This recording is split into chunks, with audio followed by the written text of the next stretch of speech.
Aujourd'hui, rentré ici entre le 15 septembre ou le 10 septembre pour les premiers, jusqu'au 2 novembre, au 2 novembre. Oui. Je vais vous expliquer un petit peu comment ça se passe. Alors d'une part, bon, c'est organisé. Alors aujourd'hui dans les structures, vous avez en chapeau l'association Chagartia qui existe donc depuis maintenant 17 ans. 17 ans qui s'est un peu chargé de récupérer les greffons grâce à Gabi, qui a fait un peu le montage ensuite de ce qui est venu par derrière, c'est-à-dire des plantations, d'abord organiser les greffages avec la FIT, la répartition des greffons, les plantations, un peu de technique, parce qu'on était complètement néophyte, on a très peu, en dehors de quelques personnes spécialisées, c'est-à-dire un ou deux, on était complètement néophyte. Donc on a d'ailleurs, on assume toujours quelques erreurs de départ parce qu'on ne savait pas comment nos pommiers allaient se développer selon les endroits. Et ça arrive qu'ils se développent trop. Et donc on a greffé sur porte-greffe et on a planté. Et alors ensuite, quand une fois planté, à un moment donné, les pommes ont commencé à arriver et on a commencé à transformer toujours dans l'association Chagartia pour faire nos essais sur les pommes des pommiers anciens là, qui traînaient. Et dans les années 98-19, on a créé la coopérative Estigar avec 29 producteurs, ou 30 producteurs à l'époque. Et donc pour transformer et commercialiser. Et donc la coopérative a fonctionné sur le bénévolat pendant 6-7 ans. Et donc le bénévolat s'est un peu épuisé et à un moment donné, sachant qu'il y a toujours la possibilité ici de vendre des pommes de l'autre côté de la frontière, et à bon compte. C'est-à-dire à peu près, pour vous situer, les pommes payées de l'autre côté par les associations de cidriers, ou dont le prix est défini par les associations de cidriers, est pratiquement au double du prix payé aux producteurs bretons. Est-ce qu'ils le valorisent mieux? Ils le valorisent de cette façon-là, c'est à peu près le double. Mais ils vendent plus cher le cidre de l'autre côté que... Non. Non, mais non compris la GADEC. Donc la GADEC travaille avec Celaya ou Sapiens ou Cheta, mais lui-même ne transforme pas beaucoup. Bon, on parle d'autre chose. Voilà. Non, tout à fait. Donc, alors en fait, de l'autre côté, la marge, elle est faite sur le repas. Oui. Et quand ils arrivent en avril, mai, que le reste du site qu'ils mettent en bouteille, les marges sont faites et ils vendent au prix de revient ou en dessous. En fait, il y a quand même deux démarches. Il y a une démarche. Ça, c'était la démarche traditionnelle. Après, il y a des cidriers qui sont développés, comme Celaya et Sapiens et autres. Sapiens, qui fait 2 millions. Qui dépasse 2 millions maintenant. Et qui, dans le marché, est plutôt à l'extérieur du Flandre. Beaucoup, hein? Non. 30%. Oui. Enfin, ce qui se dit, parce que... Non, c'est Mickaël qui m'a dit. Ouais. Oui, bon. Le Pays Basque, sachant que c'est Bilbao aussi. Hein. Oui. En fait, il y a des gens qui sont... Enfin bon, on va pas... Qui sont... comment il s'appelle? Pas Berkestigui, l'autre. Lui, il est pratiquement tous les petits restaurants, etc. Et après, dans les grandes surfaces, effectivement, il y a peut-être Sapiens, mais dans les petits restaurants, c'est quand même très tenu par des traditionnels. Par les locaux. Mais bon, en gros, il y a les cidreries qui font la marge un peu avec le repas plutôt qu'avec le cidre, et les producteurs de cidre qui font Oui, qui sont ceux qui se sont développés, voilà. En fait. C'est-à-dire ils ont des effets de seuil de rentabilité. Pour parler, quand on fait 2 millions de litres, on n'est pas sur des niveaux de 100 000 litres. Quoi. Non. Et donc ils font aussi beaucoup de fûts, on est sur quelque chose qui encore. Alors, ça a un gros avantage, c'est quand même ils restent très attachés aux variétés locales. Ouais. Ce sont des gens, même s'ils achètent une partie des pommes un peu partout, ils cherchent à avoir des variétés locales, et je pense que c'est en partie pour marquer leur cidre, pour typer leur cidre. Donc ce sont des gens avec qui nous on travaille aussi pour vendre, la coopérative vend une partie des pommes les années où il y en a beaucoup. Sachant que la consommation sur le Pays Basque Sud est autour de 16 millions de litres. y a quand même une consommation qui, à nous a amené aussi une espèce de mode dont on veut profiter, hein, pour développer notre production, puisque aujourd'hui on fait 100 000 litres ou un peu plus avec les jus de pommes, sachant que bon, encore en 2005 on ne faisait que la moitié, quoi. On appelle un peu plus. Donc les pommes aujourd'hui, alors elles sont ramassées de deux façons, soit à la main. Alors souvent quand c'est ramassé à la main, c'est ramassé dans une cagette, une petite cagette de 13 kg, 13-14 kg. Ces cagettes arrivent et sont vidées là, on va voir ensuite.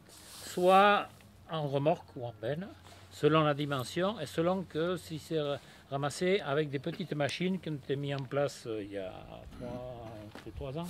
Hein, il y a 3 ans, qui sont des petites machines qui permettent de ramasser entre 5 et 7 tonnes par jour à 3 personnes. Et donc ensuite, quand les pommes arrivent ici, on va s'approcher là devant les voitures.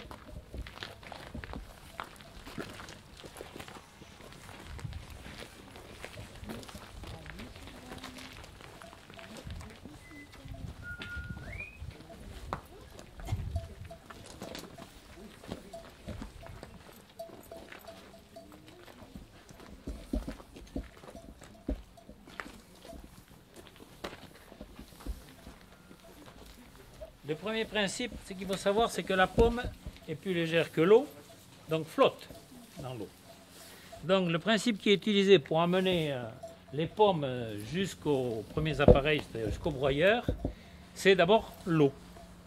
Donc nous on vide les cagettes soit dans cette espèce de bassin, hein, ben là on les vide ici, soit les remorques en mettant une bâche, d'ailleurs il reste encore pas longtemps qu'on les a sortis, on vide là, et ensuite vous voyez ce gros tuyau noir, ici on a un trou qui fait un peu plus d'un mètre cube, 1,5 mètre cube, et on fait circuler de l'eau par une pompe, et les pommes viennent vers cette vis sans fin là, par ce canal, donc avec l'eau, et derrière vous avez une table de tri, on peut se mettre à 2 personnes pour trier un peu ce qui est trop pourri, et ensuite le broyeur. Et le tuyau, derrière le broyeur, une pompe, vous voyez le tuyau rouge qui envoie directement dans le pressoir, ce pressoir de l'autopola, qui est un pressoir pneumatique très très classique, hein, qu'on retrouve aussi sur le raisin et le vin. Et donc le principe, le voilà, c'est simple. Bon, c'est du matériel un peu lourd, donc ça c'est un pressoir où on rentre 3,5 tonnes de pommes, à peu près. Et donc derrière, ensuite, vous avez aperçu le chai là-bas. Alors vous avez juste à côté du pressoir, derrière le pressoir, un tank à lait. C'est un tank à lait à double paroi, c'est-à-dire à eau glacée. C'est-à-dire dans la double paroi, il y a de l'eau glacée. Donc on refroidit dès la sortie les jus. De façon à ce que ce soit pour le jus de pomme, dont on fait à peu près cette année 25 000 litres, le jus de pomme pour que dès qu'on l'envoie dans la cuve, les matières en suspension qui sortent des pressoirs se reposent et qu'on puisse le lendemain pasteuriser, hein, puisque c'est fait artisanalement. On apercevra tout à l'heure le pasteurisateur qui est tout simplement un chauffe-eau amélioré. Et donc le jus ensuite, à la sortie du tank, on essaie là, en général on arrive à tenir 12-13 degrés. Mais il est évident qu'en septembre on a des périodes très chaudes, des vents du sud chauds. En particulier à ce moment-là, évidemment en novembre, on a beaucoup moins de problèmes pour tenir une température basse. Hein, donc on utilise ce tank pour garder nos températures basses, sachant que dans les cuves ensuite on a un système de refroidissement. Parce que je crois que pour moi, même si c'est assez récent de la façon dont on s'hydrifie, dont je m'occupe, pour moi, il faut, comme d'ailleurs dans beaucoup d'autres productions, il faut que les transformations aillent lentement. Et pour le cidre en particulier, il faut que les fermentations aillent très lentement. Bon, aujourd'hui, on a les cuves qui sont en fin de fermentation, mais ce sont les premières cuves sont rentrées donc en septembre. Hein, donc aujourd'hui, on est 2 mois et demi après. Et on essaie de garder ces cuves-là, finalement, entre entre 10 et 12 degrés. Bon, comme il a fait froid très tôt, on est descendu même à 8 degrés. Mais il faut savoir que le cidre, ou le jus de pomme, fermente même à 6-7 degrés. Et cette année, c'était très caractéristique. On a des idées préconçues à travers des techniques qui viennent du vin ou des connaissances qui viennent du vin. On pensait que les cidres allaient s'arrêter quand il a fait très froid, à 6-7 degrés, alors qu'ils n'allaient pas redémarrer, pardon, c'était le terme. Ils étaient en train de s'arrêter à une densité 1005. La pomme, quand elle rentre ici, elle rentre entre 1045 et 1052, voire un peu plus, c'est-à-dire entre un potentiel d'alcool de 6,5 à 7,3. Donc les cidres, ils ont au moins 6 degrés d'alcool. Bon. Et donc, là, quand on était à 10, 12 degrés comme maintenant, on a vu certaines qui ont commencé à s'arrêter de fermenter, ou qui fermentaient très peu, donc on les a fermées. Et le froid est arrivé, mais il y avait du vent du sud aussi. Hein, et avec le vent du sud, à 6 degrés, 7 degrés, les cuves ont redémarré. On n'avait fait qu'une aération, on avait aéré, pardon. Donc les levures demandent à être oxygénées.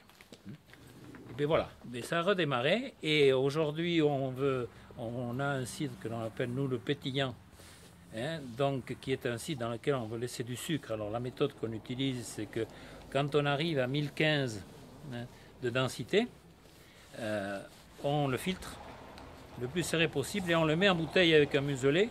Et donc ensuite, c'est dans la bouteille que la transformation se continue, qu'il y a une prise de mousse qui se fait. Alors c'est à peu près, quoi, comme on dit. C'est à peu près, parce qu'il faut connaître à peu près la façon dont on va filtrer, parce qu'en fait, ça revient à laisser un certain nombre de levures, hein, mais on n'a pas les moyens, au prix où on vend le cidre, d'aller analyser toutes les cuves pour savoir combien de levures il reste. Donc voilà. Et donc aujourd'hui, on a décidé, parce que pour mettre en bouteille, on fait venir une entreprise des Charentes sur un camion, donc il met en bouteille, qui met le muselet, etc. Donc il doit venir le 20 décembre. Et là, on a un peu de mal à nous garder nos 1015 de densité sur l'assemblage qu'on a fait par dégustation. Hein, donc voilà. Et par contre, on va arriver à 1000 ou en dessous de 1000 pour les cidres traditionnels de Chagarnon, hein, donc que nous on a tendance à mettre autour de 999 de densité, sachant que ça descend à 997, parce que bon, moi j'estime qu'il est toujours intéressant d'avoir un peu de pétillant qui reste dans la bouteille, qui vivifie un peu le cidre, et en laissant 2 points, il y a une transformation qui se fait autant sur les protéines que sur le sucre. Hein. Donc il y a plus de protéines sur les jeunes pommiers que sur les vieux, mais bon, hein, ça a l'air de fonctionner. Et donc voilà un petit peu, et là on a en fait du vin de pomme. C'est du vin de pomme, hein, que finalement on trouve dans tous les pays européens. Oui. Et puisque dans la région de Francfort, en Allemagne, il y a une production assez importante, puisque là, a priori autour de Francfort, il se consomme autant de vin de pomme que de bière. et donc d'autres régions en France aussi, où on n'a pas toujours fait ce type. Et en fait, c'est le type traditionnel, on mettait du jus dans une barrique, hein, et on commençait à le consommer assez rapidement, encore en fermentation. Et à la fin, il était fini, et quelquefois il arrivait à être un peu piqué, parce qu'il était plus que fini, il avait pris un peu trop d'air. Voilà, alors si vous voulez, on va... Enfin là, est-ce que vous avez des questions? Parce que je suis allé rapidement. Et donc on va jeter un coup d'œil sur notre chai. Alors, vous n'aurez pas beaucoup de cuves inox. Ce sont des cuves en fibre. Alors vous avez les toutes premières qui ont servi à faire nos essais quand on était en tant qu'association Chagartia, et puis vous avez les dernières qui sont des cuves un peu plus importantes, qui sont de 10 000 litres. Hein. Et après, vous allez voir à côté que on a commencé à faire aussi du fût, c'est-à-dire qu'on garde une cuve sous gaz carbonique et on remplit des fûts comme les fûts de bière. Donc pour en général les bars et les fêtes, mais bon, avec une particularité, c'est que quand on fait du fût, il faut avoir des becs, des tireuses. Et donc là, on est plutôt obligé de passer par des gens qui ont déjà les becs, on n'a pas les moyens de financer des becs, ou par des distributeurs qui ont les leurs pour la bière et qui mettent un bec pour le cidre. Voilà. Et donc on met le cidre Chagarnon en bouteille. Cette année, je pense que ça va être en janvier.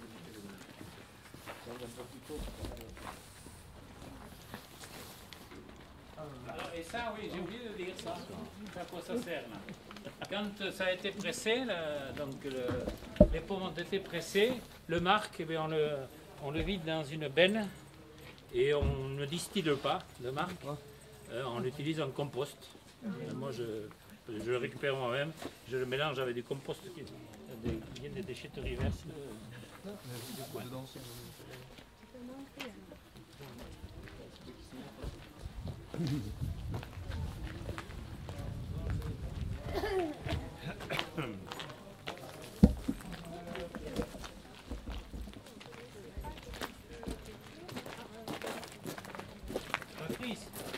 Patrice, tu peux venir?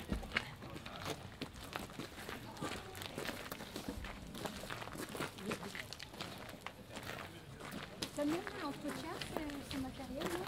C'est de l'inox, donc il n'y a pas... C'est au niveau entretien, bon, il faut bien nettoyer en début de saison, en fin de saison, il n'y a pas de problème. Alors c'est des matériels en inox, donc c'est un peu cher. Hein. Effectivement, un pressoir comme ça, aujourd'hui, ça doit valoir dans les 8-10 000 euros. Donc c'est un investissement qui est assez lourd. Bon, aujourd'hui, il y a 10 ans et 11 ans qu'il avait fait. Alors c'est vrai qu'aujourd'hui, on arrive un peu au bout de l'amortissement et que donc c'est un peu, je pense qu'on va rapidement envisager quelques modifications, voire agrandissement, puisque bon, ça nous crée de la disponibilité ou de la capacité d'investissement. Voilà. Donc ici, alors vous avez le chai de droite, là, ce sont des cuves de 10 000 litres avec deux systèmes. On voit pas, mais on va voir là-bas. Des cuves à droite qui sont des cuves fermées, hein, donc avec un chapeau, bon, avec une porte en haut. Hein. Et ensuite, il y a des cuves dites à chapeau flottant. Il y en a deux là dans ce chai. Et en voilà une ici, qui est aussi de 10 000 litres. Et donc, en fait, c'est une cuve ouverte dans laquelle, à l'intérieur duquel il y a un chapeau avec une chambre à air autour, que si on veut fermer, on gonfle la chambre à air. Voilà. Et donc, c'est une cuve qu'on aime bien pour cidrifier, parce que dans le principe de cidrification, quand on rentre les mous, hein, donc le jus avec la pomme, hein, il y a un premier phénomène qui se passe, c'est que les matières en suspension remontent. Il se crée un chapeau. Un chapeau dans lequel donc ces matières en suspension, plus quelques levures et autres, et si on veut aller doucement, l'idéal c'est que le chapeau se forme bien, donc sur une épaisseur comme ça, et ensuite on fait un soutirage pour éliminer ce chapeau et ne garder que le jus, et à ce moment-là on est à peu près sûr, hein, que ça va lentement. Ça va aller lentement, hein, et même si ça continue, sinon avec le chapeau, s'il ne se forme pas le chapeau, on a les matières en suspension, on a beaucoup de levure et on a un risque que ça aille trop vite. Et quand ça va trop vite, que c'est tumultueux, ça chauffe et donc on perd des arômes. C'est un principe assez simple, hein, mais c'est comme ça que ça se passe. Et, dans toutes les fermentations, c'est un peu comme ça. Si on veut avoir un maximum d'arômes, de fruits en général, on essaie de garder les températures en bas. Pour le vin, c'est pareil. Et donc, là, une fois qu'on a sorti le chapeau, ensuite, on régule par des soutirages. Soutirages, c'est-à-dire que quand on voit que ça commence à aller un peu trop vite, on essaie de sortir les fonds dans lesquels il y a des levures. Donc, on élimine une partie des levures de façon à maintenir cette fermentation le plus longtemps possible. Alors quand on n'a pas, ce que j'avais commencé à dire, quand on n'a pas le chapeau qui s'est formé, mais aujourd'hui on utilise une technique qui est la centrifugeuse, que l'on a devant, qui est cette machine avec des tuyaux là, qu'on avait récupéré, acheté d'occasion dans le Sancerre, donc dans le vin, et qui permet de sortir des matières en suspension, qui n'est pas une filtration, c'est par centrifugation. à l'intérieur, centrifugeuse. Hein, et donc, qui est utilisée parce que dans toutes les cuves, sans trop savoir pourquoi, et moi je vois les copains que j'ai en Bretagne, c'est un peu la même chose, de temps en temps, les chapeaux ne se forment pas. Alors, on avait tendance à dire certaines choses et autres, c'est pas du tout vérifié. Donc, il y avait des différences entre les pommes ramassées à la machine et les pommes ramassées à la mer. Pardon, a priori, non. Ce n'est pas une règle en tout cas. Et donc, bon, ce matériel qu'on avait récupéré nous sert aussi à faire les jus de pommes. C'est-à-dire quand les jus d'anisha dont on a parlé, ou d'apesahara, puisqu'on fait nos jus de pommes surtout avec apesahara, de pommes acidulées, de petites pommes qui vont à manger. On a, par exemple, cette année, on avait décidé, on l'a maintenu, de mettre au moins 75-80% d'anisha dans toutes nos cuves. Alors comment on fait? Pour le jus de pomme, on fait une pressée, donc 3500 kg environ. C'est pressé, le jus passe par le tank à lait, vient ici dans une des cuves, des petites en général, là-bas qui sont des 50 hectolitres, 5000 litres, et donc on refroidit. Le lendemain matin, on centrifuge et directement on presse, c'est-à-dire à chaque pressé on pasteurise. Oh, comment vous êtes fatigué là, il faudra un peu de remontant. Et donc, en fait, le système, nous, dans le jus de pomme que l'on fabrique, on le fabrique au fur et à mesure des pressés, et donc, on ne stocke rien. C'est fait au fur et à mesure. Alors, on peut avoir quelques différences selon les pressés entre les jus de pomme. C'est pour ça qu'on essaie de garder sur les variétés à peu près le même niveau de variété.